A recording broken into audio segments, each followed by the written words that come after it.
Nazi. I don't play no Yahtzee. I go pop, pop, pop, pop, pop, pop. My camera's up your crotch. See, I tell the truth from what I see and sell it to Perez Hilty. Don't call me scuzzy, making money. That's my job, celeb photography. What? Hell no, I'm not needy. I'm legit, not stockerazzi. Don't act so hotsy-totsy, bitch. I know that you from Jersey. What a way to start. How are you, Balaji? That was a fun clip. Awesome. It is. This is like we talked about every week, right? Everything's moving at breakneck speed. And this is just what happened this week. Microsoft releasing a VASA 1 model, which could make any static image talk and sing. And that was just, I can't help but laugh when I saw that. But it's, we've shown demos of what we've done, the same things, right? We're making the faces, seeing the clips and all that good stuff. Now you can see the evolution. What has it been? 6 months, 8 months, maybe a year at tops. And all that took multiple steps to get to where it is now. It's like a single step, a single function is making it happen. So it is interesting. People ask me when we show this, right? What is the value of it? It is super cool, but what is the value of it? And I think that's what, in my head, I'm seeing the value for it is, I'll call it deep takes for good, because there's a lot of things you can do bad with it. But if you are a creator, there's so much value in being able to create videos, even funny videos like this, right? And then almost real time change any picture. Yeah, absolutely, Rajni. I think you're right. We have done individual experiments and demos before, right? Like, how can you take a photo? I think as early as probably a year ago, we tried animating the, what do you call, bring some life into the picture. Like you can blink an eye or have a smile. I think we did that. And I think fast forward now, we also went through certain demos for Hume.ai, remember? I think where it will capture your facial expression and try to figure out what you are thinking and how. So I think when I see this, that's all coming into this kind of, what do you call, a package where now you can alter the emotion of the image that's being played while the audio is being rendered. So this is all fun, right?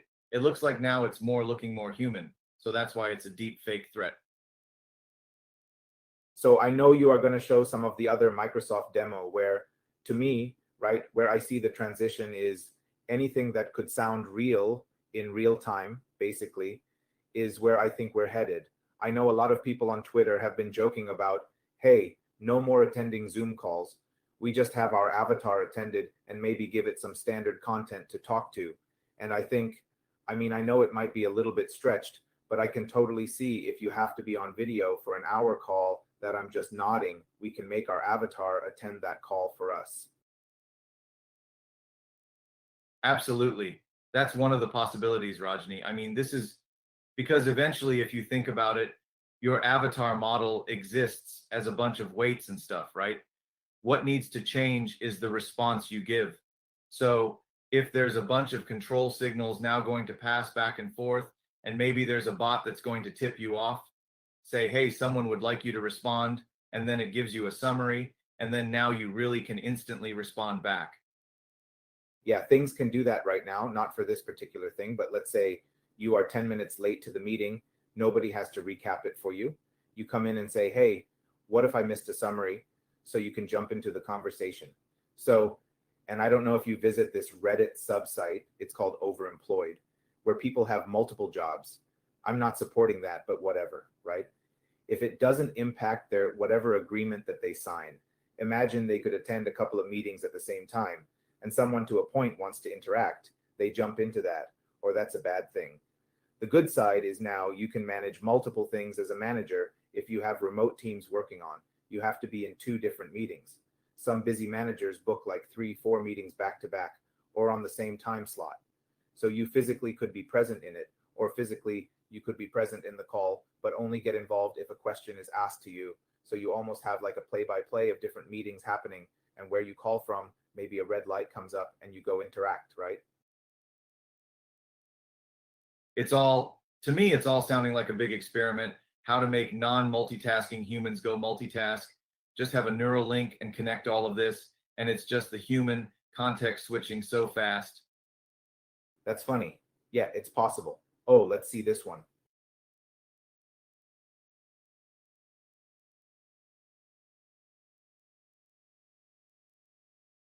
All right, so One of the things, Rajni, the Vasa One project, I don't think there's a GitHub or anything. They have been periodically posting some stuff.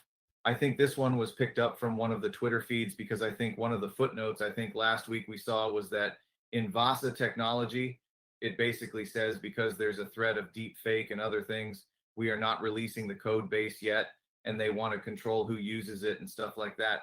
I mean, as you can imagine, we are close to the election cycle and all kinds of fun stuff.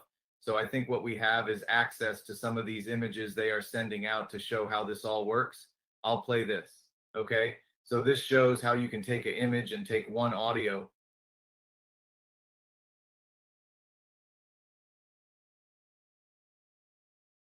But you know what I decided to do? I decided to focus all my attention, all my time on listening. So instead of doing something else, I just listened, and listened. Because I'm a true believer that if you're really bad at something like listening, for example, it only shows you that, hey, you have to practice listening as much as you can.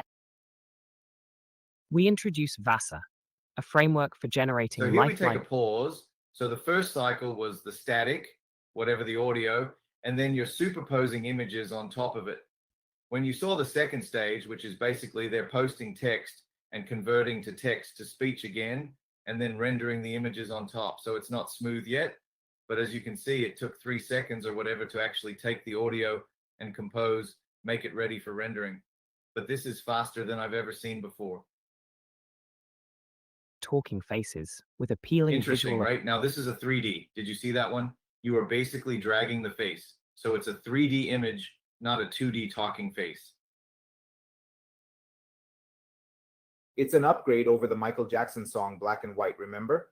Back in the day, where the face is morphed to the same singing background, but the face is morphed. I'm pretty sure millions were spent on it to make that happen. Now you can do it with the click of a button.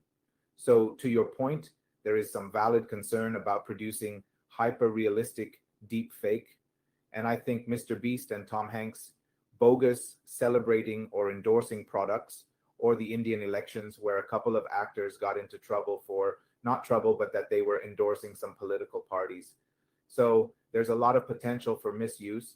And I think a lot of the AI related builds this session, I think they're like about 407, and nearly half of them are focused on deep fakes, with about 11 states have recently enacted laws prohibiting the use of deep fake in political advertising.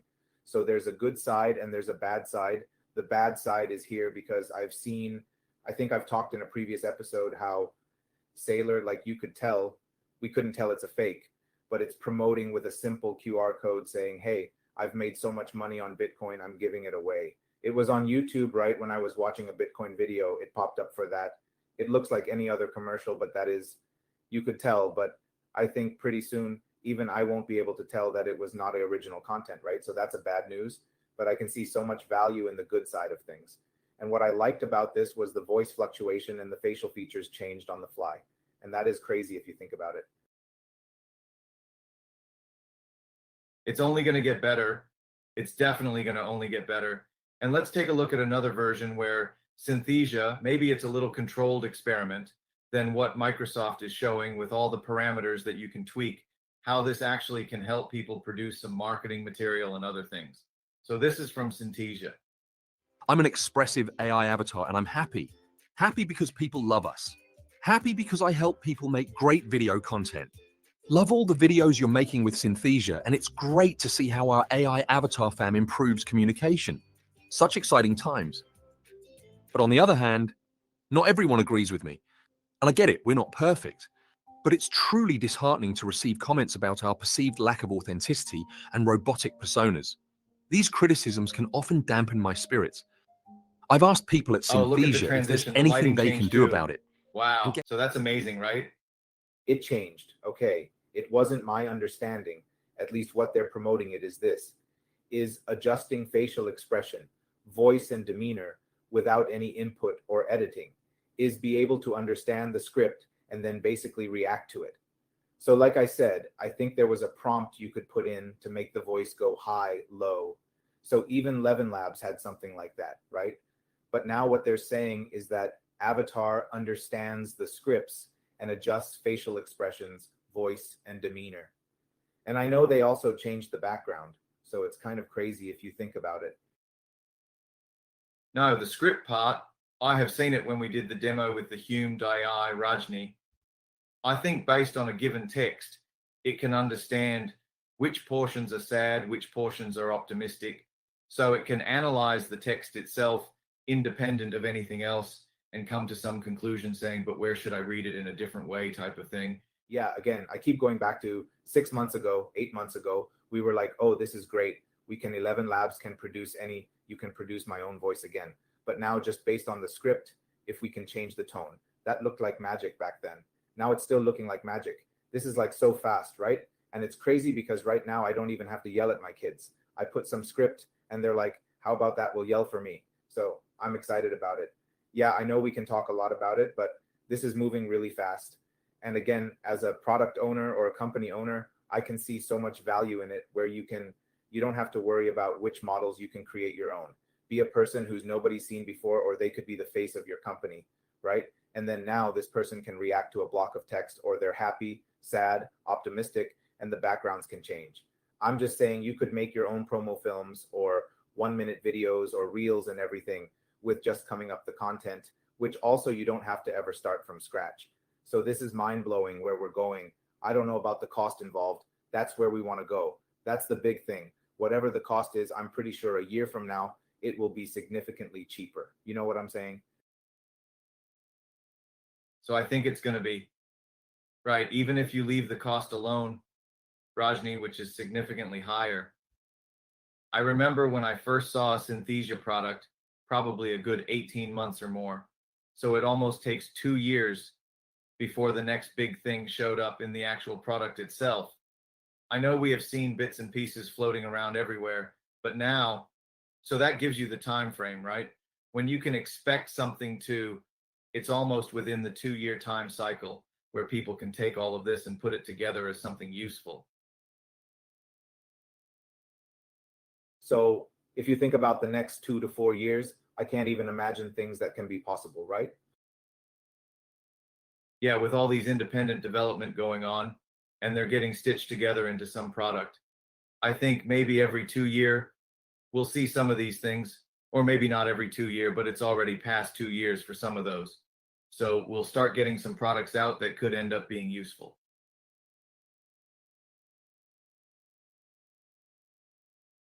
Agree. All right, so I know we can talk about this. I'm glad we both decided to meet at the beach. So it's pretty nice out today. All right, the next big topic that I am very excited about is we've talked a little bit about it. Because we're big believers in what is the actual use cases for all this AI, right? And especially how are bigger companies using it? So I know Moderna has a partnership with OpenAI, and they do the mRNA vaccine, right? They're using this to increase the productivity of the staff, and they're the ones who did this for COVID vaccines. So a couple of the big highlights for this was I think my understanding when I heard about it is the top level execs want everybody to use ChatGPT as they do the daily job. They want to at least access it 20 times a day.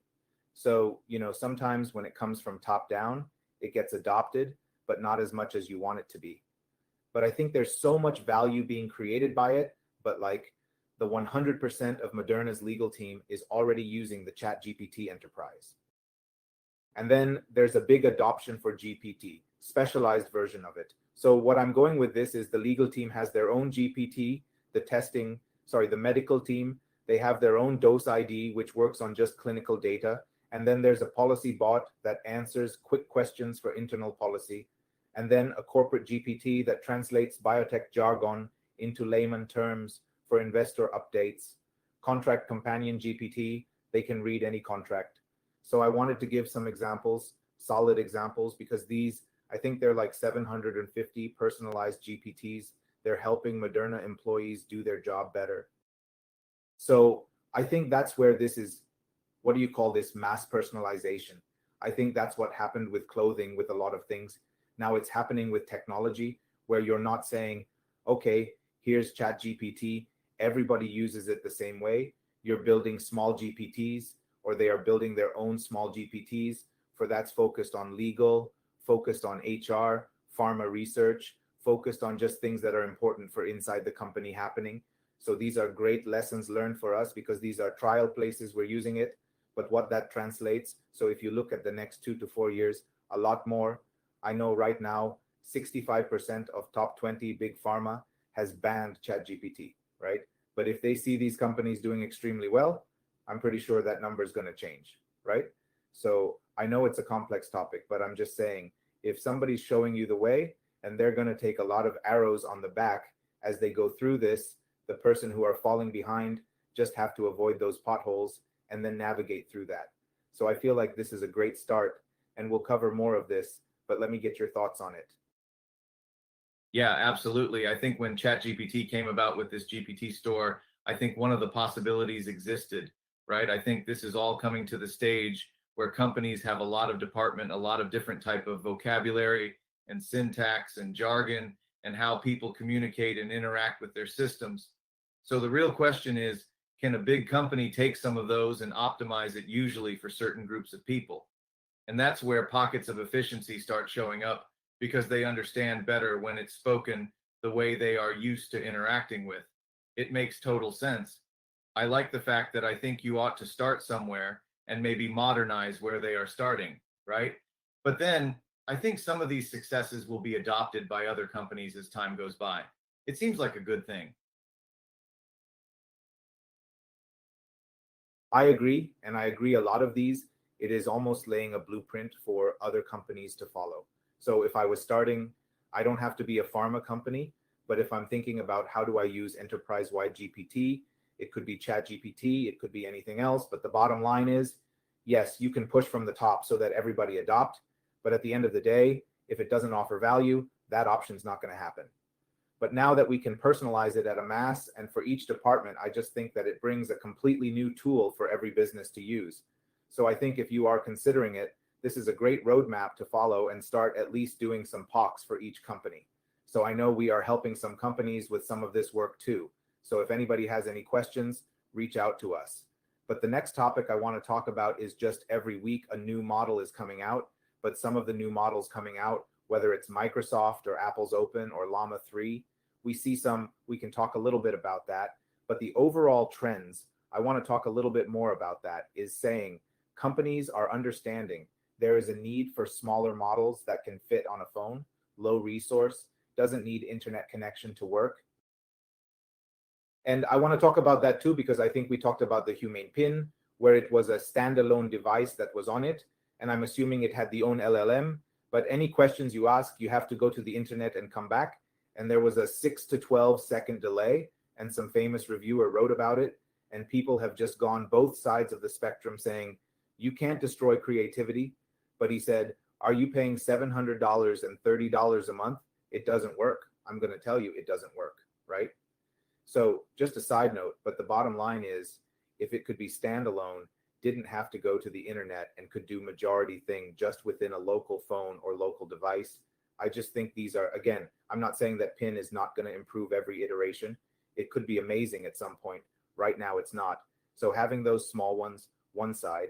The other side, my thought is around the Llama 3 is open source. We've said this multiple times, right? It's going to become a commodity. It's intelligence at the end of the day. Llama 3 now can hang with the Chat GPT-4.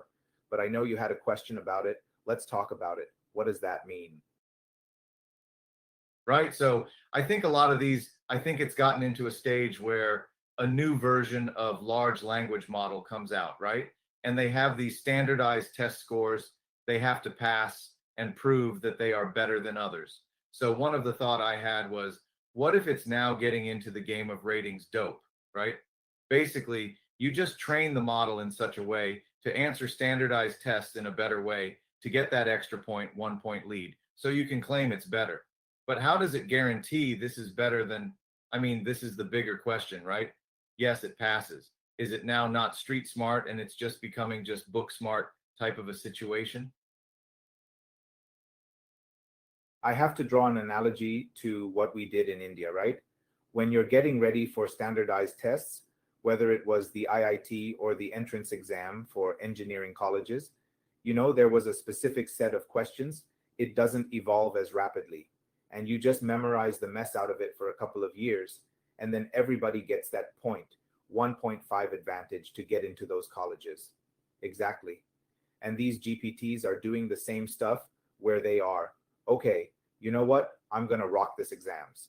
I don't know if I've made any other improvements, but now if I've rocked it, I'll get the credentials to say, oh, I'm as good as this.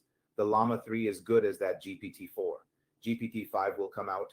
They will rock certain tests.